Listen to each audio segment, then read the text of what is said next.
All right. Okay, folks, today I am interviewing the lovely Allison Liefer, who is part of the Parkinson's Foundation. So, before we talk about the foundation, I want to talk about lovely Allison because there's a lot to talk about. So, first off, talk to me a bit about the last 3.5 years have really just been kind of hell. I mean, there's no nice way to say it as far as the pandemic, things going on, as far as that stuff goes. So I like to check in with people. How have you been managing and have you seen a change in things, whether it's on the personal or professional side of things? Where do you think we're at these days in general? Oh, what an interesting question. Well, I guess professionally, it's sort of easy to start there.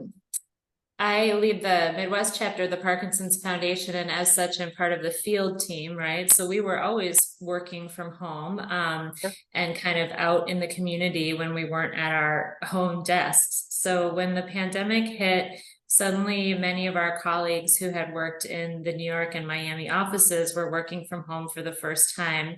And of course, with all the kind of angst in everyone's psyche, the foundation was really supportive in creating a lot of kind of Zoom get-togethers for staff to just kind of support one another. And so that was just interesting and fun to see everybody kind of living in the at-home world that we field team did. And it was really nice for people to come together. I found though, as we've kind of come out of the COVID era, the I guess volunteers and donors and partners that I work with as part of my everyday job, we all say we want to get out and see one another. But it seems to be so hard to actually do so, or people are just kind of now used to very limited commutes or, Right. travel times. And so I end up trying to just do it both ways to have whenever possible, whenever the event or meeting kind of suits, or, offer to have coffee or do a Zoom. So there's that kind of trying to have it both ways. But personally, I find that face to face time is just so much more valuable, or kind of I really just want to connect with everyone I come in contact with Right. in person, I agree. from the coffee shop to the library to a meeting like this. Right. This is not, I mean, don't get me wrong. I don't mind this because we're not in the same state right now. So it's kind of like, Sure. you have to do this Sure. sort of thing. But I think a lot of us are Zoom fatigued. Like, it's like, I'm tired of looking at somebody like this. The face-to-face Yeah. personal connection is a big thing. So I agree with you 100% there. Now, I know that your current title is Senior Development Director, but that wasn't always the case. And so you've done things before this. Like, for instance, oh my gosh, you went to a French pastry school. We have to talk about that. What was that about? What is that? Yeah. Well, I don't know if you remember in the early 2000s, but Celebrity Chef was kind of becoming all the rage. And we Nope. had Nigella Lawson on the David Letterman show. So I had some family members in the restaurant industry and kind of rode that wave for a minute there. But what I enjoyed about that was kind of putting on something every day. You're putting Sure. on something for the customer, for the audience. And but I had been working with people before that and in education, and eventually kind of found my way back to nonprofit work. But I always remember that in terms of that experience, in terms of getting ready to put something on, right? Whether it's a fundraising event or a reception or a walk, like where do we want to be? We want the dish on the table, and let's Mhm. work backwards. We want the walk on the ground, and we work backwards. So turned out to be really applicable. I was just so shocked because I was like, she's in the nonprofit sector, but she was in food. And I'm like, way two different worlds here. So I'm like, that's so fascinating to me. I'm like, that must have been so cool. Yeah. You'd be You're, surprised. There's a number of us who've been in food or theater or, kind of some other creative profession oh, before you bet. finding a You bet. nonprofit. Now you are an attendee or former attendee, I should say, of Northwestern University. So I know you majored in communications and creative writing. So in your current capacity, are you able to use your education? Because I imagine development director has about 7,000 tasks that she has to do. Um, well, sure. Sure. I use my education every day, just from a really basic level of, project management and deadline, orientation. We as development directors, so we always have to look at our goals for bringing in funds to support the mission work of the organization. We are, like probably many people you talk to, excuse me, independent 501c3 We don't have any government funding, so everything we do to serve people with Parkinson's disease is from individual foundation um, and event fundraising. So totally donor driven. So certainly use communication skills and speaking with, writing to, chatting on the phone with partners and donors every day. And I didn't have to take any math as a communications major, but I somehow managed to track my revenue goals, not all the same. So I gotcha.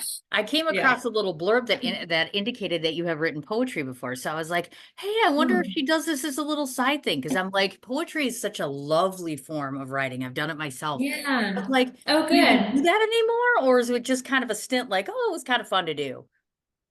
A little bit here and there. I'll read poetry till the day I die and probably dabble in it. But on a daily basis, I'm pretty specific about my word choice. So I getcha. in emails, yeah.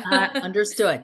Now, I'm always fascinated to ask a question about working for nonprofits because a lot of times what I've been told is that it's a tremendous amount of work. It's a labor of love. Most people that get into it really have to be passionate about the cause and who they're working with. So for you personally, Allison, what drew you to the Parkinson's Foundation? Yeah, that's a really valid question. And somewhat surprisingly, I did not have a personal connection to Parkinson's disease. When I joined the foundation, prior to working at the Parkinson's Foundation, I had worked in teaching and food and kind of youth development and things that, were a little bit closer to my personal experience at the time. But I came to the Parkinson's Foundation because I was looking for my next professional challenge and the role seemed like a good fit at the time, and it has been. And the people at the Parkinson's Foundation, everyone who works here is so has such a positive orientation to the world and to the work and to our Parkinson's community, and that has lasted. So it's definitely that's proven true. My experience during the interview process. So, but not only the staff, but now the people living with Parkinson's disease or loving or caring for someone with Parkinson's disease, the folks who get involved with us to become kind of advocates for their own cause are just wonderful human beings in my experience. And now, of course, I have a personal connection to them and to the work that they're doing for themselves and the work that we're trying to do for them and their community to make life better. Gotcha. I see. And of course, you've had appearances on WTMJ. I've seen you on WGN, CBS, I am. etc.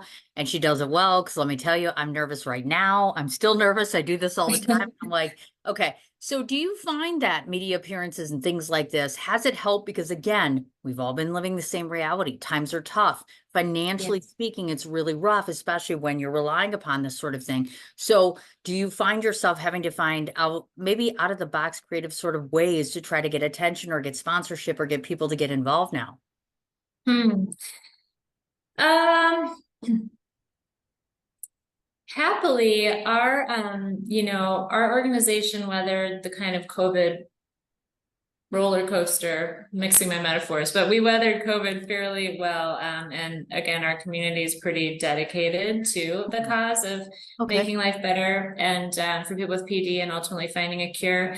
That said, we have to watch kind of the trends. COVID kind of definitely impacted the degree to which people wanted to come out, to some of our in-person events. And Right. so again, we had to be creative. We had to modify participation in those back in 2021 in terms of having virtual options.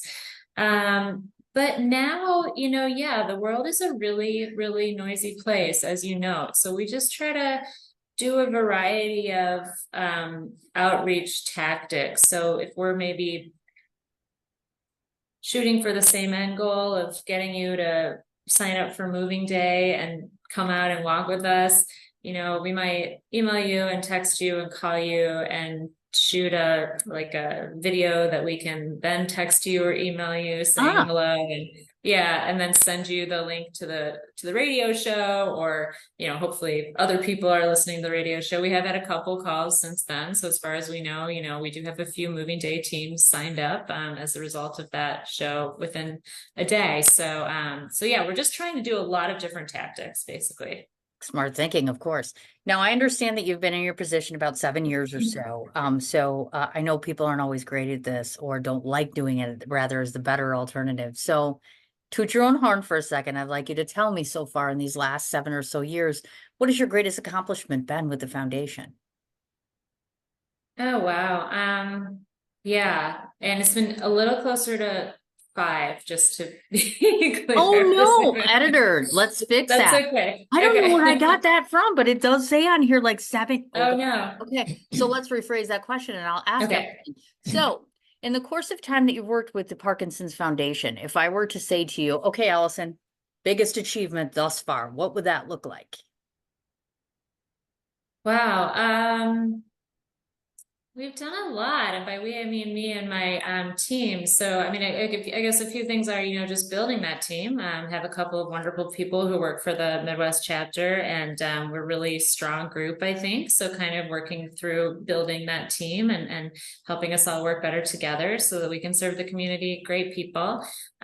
We have grown our Moving Day Chicago walk, and in fact, our walks across the chapter, the Milwaukee one that's coming up in May, and then we're about to launch our Indianapolis moving day for the first time in the fall. So Oh, that's exciting. Yeah. And we've also really built our first chapter board. So we have some phenomenally motivated volunteers who are spreading the word in the community and helping fundraise and really giving their all to the Midwest chapter board too. So that's those are some lovely. good stuff. That is Yeah, good awesome. things. Way to Yeah. go. That's awesome. That's like a huge pat on the back there for you. Awesome. So for those that do not know, the Parkinson's Foundation was founded in 1957. And I know this might sound like a odd question, but it's not. In fact, most people that I speak to aren't even familiar with the term Parkinson's disease. And if they are, they don't really know what it is specifically. So could you maybe give us a short summarization of what is it we're dealing with here? What exactly is Parkinson's disease? Yeah, of course. Well, Parkinson's disease is a progressive neurodegenerative disease. It is unfortunately very common and becoming more so every year. It's the second most common neurodegenerative disease after Alzheimer's. There's no cure for Parkinson's. There are ways to kind of live better with it and treat it and kind of keep symptoms at bay over time. And you can live for many decades with Parkinson's, right? Depending on when in your lifespan Right. you are diagnosed. But that said, we don't yet have a cure. So Parkinson's again is a movement disorder. So symptoms are varied person to person, and everyone's disease course is unique. Hard to predict. Not everyone experiences the same symptoms, but some of the most common that people might be familiar with are a tremor, often in the arm or the hand, stiffness or slowness of movement, sometimes a masking effect on a person's face, kind of affectlessness. And then there's other symptoms that include things you can't see quite as well, like trouble sleeping, anxiety, depression, and even sometimes cognitive decline. So it really can be a life altering diagnosis. But that said, there's things that people can do to kind of support their journey with it. And from what I've read, apparently there are a total of 5 stages to Parkinson's. And so I'm assuming that you deal with, do you find that the people that you typically deal with are across the spectrum on that, or do you have a particular audience, so to speak? Yeah, no particular audience. I mean, as I mentioned, I've heard from movement disorder specialists, no one person's Parkinson's is like any other person's. So it's really Sure. hard to even kind of talk about stages and practicality. But we do know that the typical age of onset or the average age of onset is early 60s. People are diagnosed though sometimes as early as their late 20s. We have a couple of folks very heavily involved in our chapter, just that I can, count on my right hand here, who I've talked to in the past week, were diagnosed before the age of 50, some even before the age of 40. So we call that early onset Parkinson's. So yeah, folks are really diagnosed at different stages in their lives and kind of progress differently depending on the person. I've got you. Now, before we move on to the foundation work, I want to throw this out there. So if somebody happens to watch this today and they suspect that, what do you normally advise people to do? Because I'm here to tell you, just getting into a neurologist is challenging. Getting into Yeah. any kind of a specialist right now is tough. So what do you Yeah. normally tell people who are living in fear, or maybe just suspecting, hey, something's not right? Yeah. And unfortunately, my tone of voice is like that because yes, unfortunately, there are very few, too small a percentage of neurologists across the country and even fewer movement disorder specialists, which is ideally who you want to see if you have Parkinson's or believe that you do. So I would just say, bring these things up, be vocal about it, be proactive with your family physician, ask for recommendation to a neurologist, get a second opinion. Ultimately, you want to be with a good neurologist that you trust, and you want to, if possible, be also with a movement disorder specialist. And just go to our website if you are looking for vetted, safe information versus Googling. Right. And that's, yeah, it's Parkinson.org. And you can also call our helpline, which is staffed by a professional, human being. It's not auto-recorded Oh, every good. day. Okay. From 8 to 6 Eastern weekdays, and that's 800 4, the numeral 4 PD Right. info. Or go to our website and just, search symptoms, and you can see kind of some of the symptoms that I just mentioned, and bring them to people's attention until you get an answer. Because again, there's no sorry, Cindy, what's the word I'm looking for? There's no fail safe test. There's That's no it. diagnostic test. Right. There are certain tests that are coming out now that can help. You can do a DAT scan, perhaps.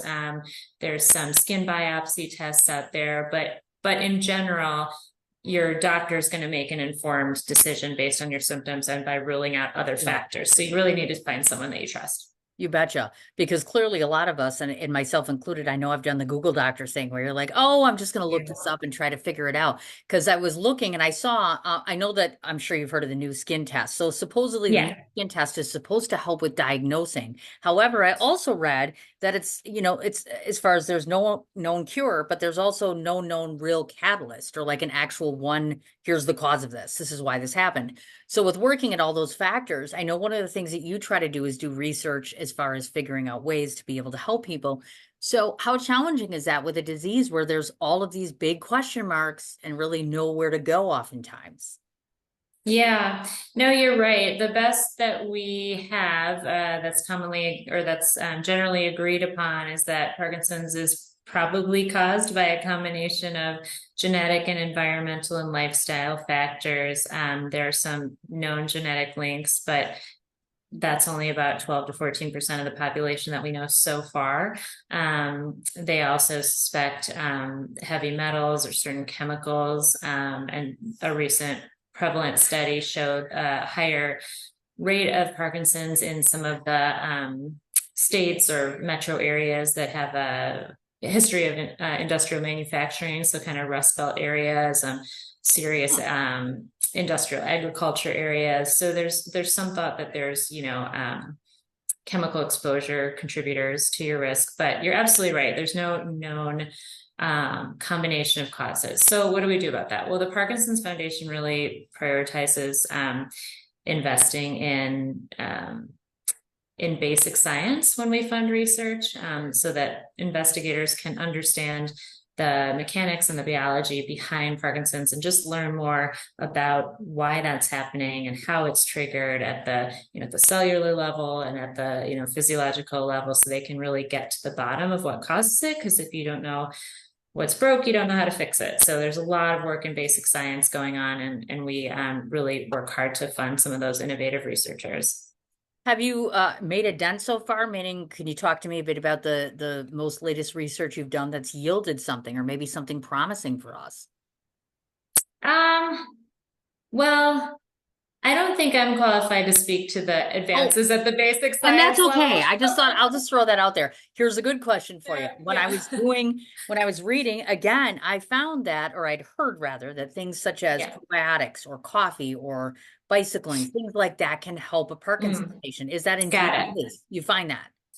Well, there's a lot of different theories about there and things that are said to be good lifestyle modifications. Definitely nutrition should help. Again, that's that Mediterranean diet that we hear is good for so many things. Yep. One thing we do know, with even a higher degree of certainty backed up by, multiple studies, is the importance of exercise. So Sure. we feel extremely confident, based on the science, that exercise helps slow the progression of Parkinson's disease symptoms while also controlling them in real time. So people with Parkinson's should absolutely do some kind of exercise. And people say what kind, and the answer is whatever kind you'll actually do. But in general, best idea is to do at least 2.5 hours of um, exercise a week that gets your heart rate up, and Sure. ideally combined with some strength and flexibility.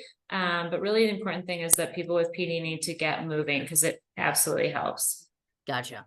Makes sense. In fact, one of the things I thought you were going to say is water, because you know why doctors always Um, say just more water. Everything's the yeah, answer to everything is more water. Just keep drinking more water. I don't know if it'll help, but I'm like, I maybe can stand water. by that too. I know Yeah. it's like crazy. I'm not, it's like nuts. So people come to you, and one of the big things that you offer is, of course, support. So talk to me about what that looks like. So when a person comes in and they say to you, listen, I need to get some help, what sort of support resources do you have in place for them? Sure. Um, Well, the Parkinson's Foundation has three pillars by which we kind of understand or talk about our work, and those are research, which we talked about a little, care, which involves us working in a number of ways with healthcare and medical professionals, and then education. And so education is kind of the column under which I kind of put all the work that the INR team does on the ground and that our volunteers do, and also that you can find online. So what kind of support we give for people? We have a ton of educational resources that are available in print for order. If you like to get things, in the mail, they can be downloaded. And these are all available on our website at parkinson.org/store, Okay. or just Google, Parkinson's Foundation educational resources, something like that. And so we have like fact sheets on different symptoms, everything from medication to sleep, to depression. We have booklets you can order. We also have online uh, tri-weekly classes or sessions, I should say. We have a series called PD Health at Home. And so that's Monday, Wednesday, and Friday, noon Eastern, webinars and interactive exercise sessions you can join. We do in-person programs as well, a handful of times a year, in all of our chapters. We usually partner with members of our global care network, meaning those movement disorder centers that meet the highest standards of PD care. So here in the Midwest chapter, that would be Rush and Northwestern in Chicago, the Yep. Indiana University School of Medicine in Indianapolis, and then the Freighter Hospital in the Milwaukee area. So we'll put on in-person programs with those, with doctors and professionals there.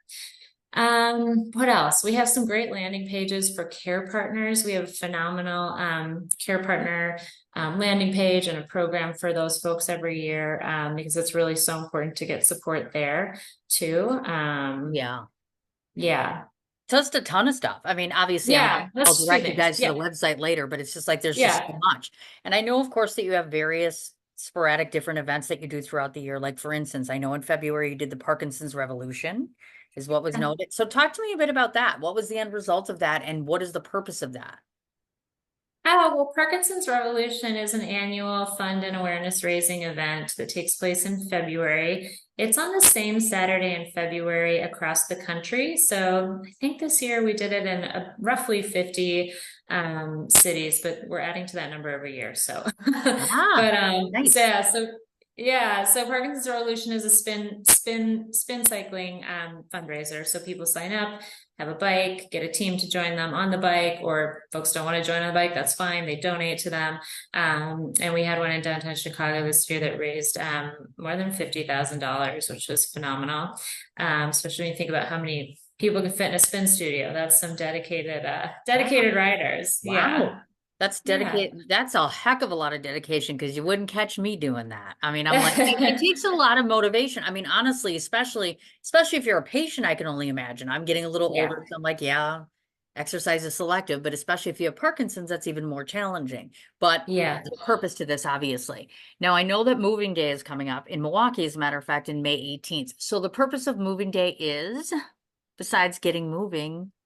Yeah, well, I mean, that's a big part. It's getting moving and coming together as a community and raising our voices and raising funds for the mission work, for the research investments, the improvements in care, and the support services that we provide. So, Moving Day is our signature fundraising event and awareness raising event for the whole foundation across the country.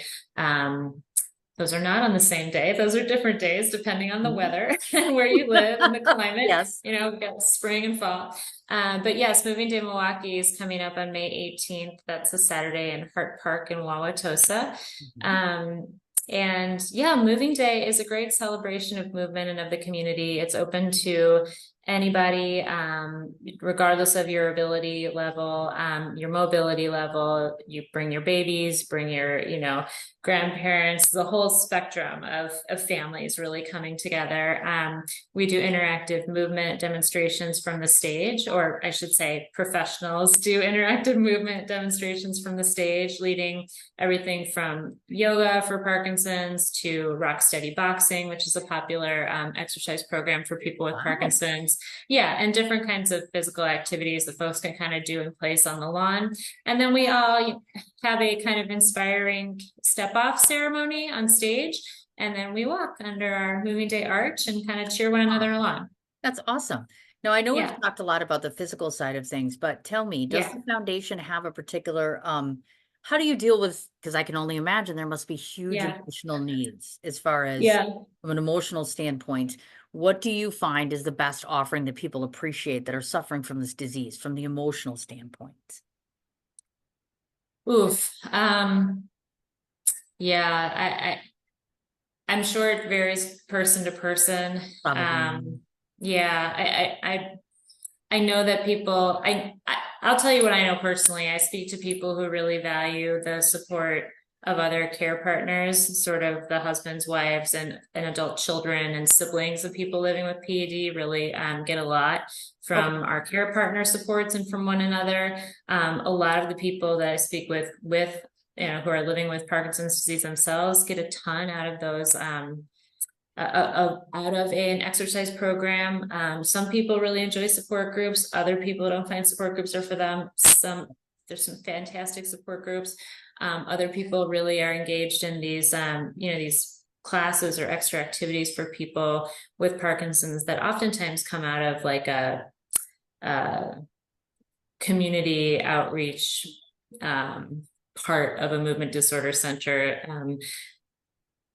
That's a very articulate you on that, but a lot of people are really enjoy getting together through certain programs that are put on by hospitals or by independent groups out of like a park district program. So I've seen folks in ping pong for Parkinson's disease, certainly the rock steady boxing class. So I think it's really about finding people to connect with, and we can provide listings on our website of fitness classes, support groups, and other programs that we're aware of in our Okay. region. And we can also kind of give those recommendations out a little bit informally and certainly connect people to others in the community just by kind of coming to our programs and speaking to us and kind of we can help make those connections really locally. Oh, nice. Okay, good deal. Yeah. That's good. Yeah. Now, I don't know if you can speak to this or not, but I'll ask you. But I do see that you're currently working on the global genetics study, the PD Oh yeah. generation. I don't know Yeah. if you can't share if you have anything that you can share or reflect on that, because I know that's kind of the big Yeah. thing right now in that part. Yeah, I'm glad you brought it up because it is absolutely. I talked about our investments in basic science and kind of early stage discovery earlier, and that's one Yes. focus of our research initiatives. But PD generation, that's our study, which is a genetic testing and counseling study. It was launched about 18 months ago. We've already enrolled more than 15,000 individuals with Parkinson's Wow. disease. Yeah, who've had their genetic material taken and tested and who've received counseling by a genetic counselor through one of our centers of excellence down actually in Indiana. So So that is a really exciting and important study because we're essentially trying to identify more gene markers of PD and then make that data available to scientists who may need it to keep studying PD across the globe. So we have partners who are partner who's banking some of that, and we're sharing knowledge through the global genetics program with other groups of PD researchers and thinkers. So it's fantastic, and we're really moving forward with that. It's exciting, actually. That is Yeah, really exciting to hear that, actually. Now, April is Parkinson's Awareness Month. So if I were yeah, to ask you, okay, if the average person watches us and they want to do something, to yeah. recognize Parkinson's Awareness Month, what would you suggest? What do you think would be the ideal thing? Well, again, I keep pitching my website, but we really do have a phenomenal variety and level of information on there. But we actually have a Sure. campaign called the ABCs of PD. So you could Google Parkinson's ABCs of PD, hashtag ABCs of PD, and every letter of the alphabet is on our landing page there with a different symptom or a different aspect of Parkinson's for each letter. So click those tiles and learn 26 things about Parkinson's right there. Maybe you want to link up to us on social media if you have friends and family who are following that, or just, be aware of Parkinson's. It's affecting 1 million people at any given time, and we think that's a low estimate. There's 90,000 new diagnoses every year, so that's every 6 minutes someone is getting diagnosed with Parkinson's. And the truth is, many people are living with Parkinson's for even years without knowing definitively what it is yet, right? So someone is certainly living with Parkinson's, unfortunately, or will be soon. So I think the more awareness that you have, the better, because it can encourage others to know that they are accepted, or to come to their doctor early with any symptoms, and just kind of have the education to be able to get their family members PD treated as soon as possible. Absolutely. Now, if someone watches this and they say to themselves, well, of course I want to help the Parkinson's Foundation, what can they do besides obviously we can donate, that goes without saying, but are there Yeah. other things that people in the community can do to get involved? Yeah, well, like you said, you can certainly donate either directly, online to the site, or through one of these events coming up, like Moving Day Milwaukee, which itself is free, but you can come and you can donate. Or if you are, well, you can volunteer. I was going to say, if you're near one of our chapters, you can volunteer, but you can volunteer actually anywhere you are, through virtual engagements and from some Yes. community-based projects. So you can absolutely volunteer. Parkinson's.org/volunteer, and kind of get connected to the team there, who will give you information about opportunities in your area. You can take a training online to become a Parkinson's ambassador and just learn about PD, and then be able to kind of in your community go out and speak to folks at your church, or at your community center, or your senior center, or your school, or wherever. So definitely check out the volunteer page on our website and learn how you can become a Parkinson's ambassador. Awesome. And as far as the Moving Day Milwaukee, does anybody need to register? They just come to Hard Park or? We would love it if you register. Okay. You absolutely will need to register on site if you don't do it ahead of time. So please do it ahead of time to Okay. help us plan. But there is no cost to attend. We've been talking about fundraising. It's so important, but you don't have to pay anything just to come. So join us there. Check out movingdaymilwaukee.org to sign up ahead of time. Or if you want to volunteer, you can get in touch with us at movingdaymilwaukee.org too, and come out and lend a hand. Awesome. Absolutely. So, folks, if you happen to want to know who Allison is off of this particular interview, her name again is Allison, and that is spelled Allison. Last name Liefer, Liefer. She's both on Facebook and LinkedIn, from what I see. And the big website, which we've been mentioning, which is parkinson.org. It's the Parkinson Foundation. Do not forget that May 18th, Moving Day Milwaukee is going on, and we have a few days left, very few days left of April. So during that time, please go ahead and utilize that time to be able to learn and educate yourself on Parkinson's disease. Allison, this has been a pleasure. Thank you so much for educating Thanks, me. Cindy. Absolutely. Appreciate it. Let me just stop this.